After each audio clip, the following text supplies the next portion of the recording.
السلام علیکم ورحمۃ اللہ وبرکاتہ۔ عزیز دوستو، پیارے دوستو، زکوٰۃ کس پر، کس کو اور کتنی دینی چاہیے؟ بہت زبردست یہ انفارمیٹک ویڈیو آپ کے لیے۔ بہت زیادہ مسئلے مسائل ہوتے ہیں کہ ہمیں سمجھ نہیں آتی کہ ہم زکوٰۃ کے دینے کے اہل ہیں یا نہیں ہیں، دے سکتے ہیں، کس کو دیں، اور یہ اسی کشمکش میں ہم مبتلا ہو جاتے ہیں۔ تو یہ بڑی زبردست انفارمیٹک ویڈیو ہے، اس کو سنیں، انشاءاللہ تعالی آپ کا جو بھی پرابلم ہے ریزالو ہو جائے گا۔ زکوٰۃ فرض ہونے کے لیے رمضان کا مہینہ شرط نہیں ہے، اس کا ایک نصاب ہے۔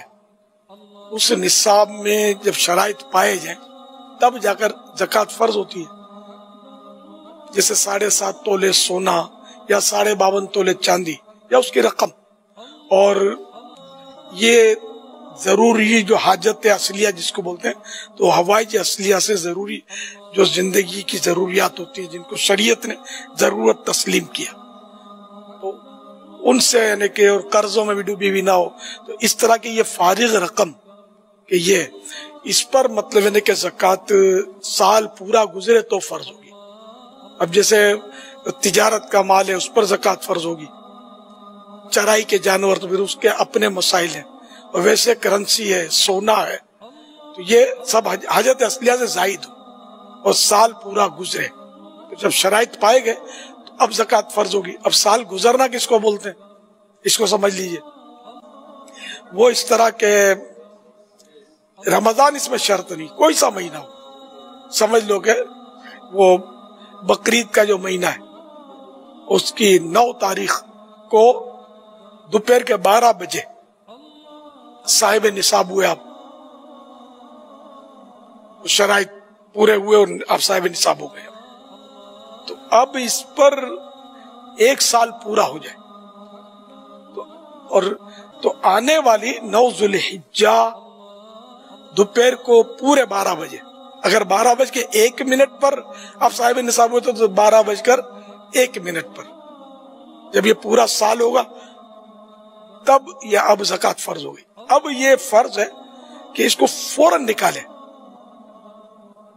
ہاں کوئی عذر ہے کہ بھئی کوئی حقدار نہیں مل رہا، کوئی اس طرح کا عذر ہے، یار شرعی عذر ہو تو تاخیر کر سکتا ہے، ورنہ یہ کہ تاخیر نہیں کر سکتا۔ ہمارے ہاں یہ جلدی دینے میں تھوڑا کوتاہی ہو جاتی ہے گناہ گاروں کے، اس میں عافیت اسی میں کہ ایڈوانس میں دیتا رہے زکوٰۃ، تو ایڈوانس میں زکوٰۃ دیں گے وہ بھی ہو جائے گی، اور اب اگر نصاب میں ہے مطلب مزید اضافہ تو اب اس میں جو بھی آخری دن آئے، جب آخری ٹائم، اس وقت یہ پورا فارغ ہو جائے، جتنی بھی زکوٰۃ باقی وہ دے دے۔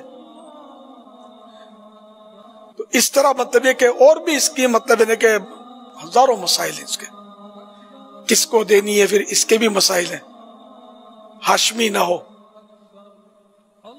اور حقدار ہاشمی اگر حقدار ہے یعنی کہ مالی طور پر وہ کمزور ہے تب بھی اس کو ہاشمی کو نہیں دیں گے، یہ مال کا میل ہے، اور اللہ کے پیارے نبی صلی اللہ علیہ وسلم کے خاندان والوں کو، اہل بیت کو یا سیدوں کو یہ جو ہے ہم نہیں دے سکتے زکوٰۃ،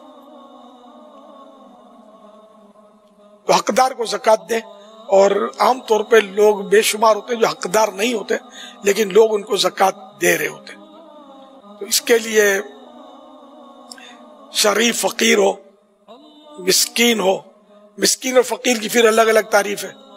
مسکین تو جس چیز کی ضرورت یعنی کہ کپڑے نہیں ہیں اس کے پاس، تو کپڑے کے لیے سوال کر سکتا ہے، ایک دن کا کھانا اس کے پاس اگر نہیں ہے، جس سے ایک دن سے کم ہے کھانا اس کے پاس، تو اب اس کھانے کے لیے زکوٰۃ یا اور بھی سوال یہ کر سکتا ہے۔ مسکین سوال کر سکتا ہے، فقیر کہ جس کے پاس اس سے زیادہ ہے تو یہ سوال نہیں کرے گا، ہاں سوال نہ کرے تو اس کو دیا جا سکتا ہے، سوال کرے تو اب نہ دے اس کو۔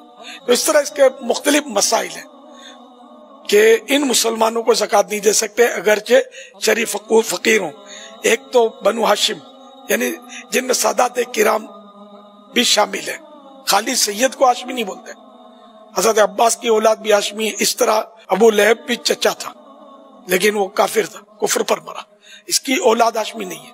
اپنی اصل یعنی جن کی اولاد میں سے زکوٰۃ دینے والا ہو، جیسے ماں باپ، دادا دادی، نانا نانی وغیرہ کو زکوٰۃ نہیں دے سکتے۔ اپنی فروع